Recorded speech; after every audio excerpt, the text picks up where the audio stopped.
اے ایمان والوں، اللہ اور اس کے فرشتے آپ صلی اللہ علیہ وسلم پہ درود پاک بھیجتے ہیں، اس لیے تم بھی آپ صلی اللہ علیہ وسلم پہ درود پاک بھیجو۔ درود پاک بھیجنے بہت فضیلت ہے۔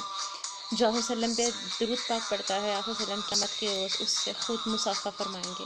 جو درود پاک پڑھتا ہے اس کی قبر روشن کر دی جاتی ہے۔ جو درود پاک پڑھتا ہے اس کے لیے مزاح کی تنگی دور کر دی جاتی ہے۔ جو درود پاک پڑھتا ہے اللہ تعالیٰ اس سے محبت فرماتا ہے۔ جو درود پاک پڑھتا ہے اللہ کے فرشتے اس سے محبت فرماتے ہیں۔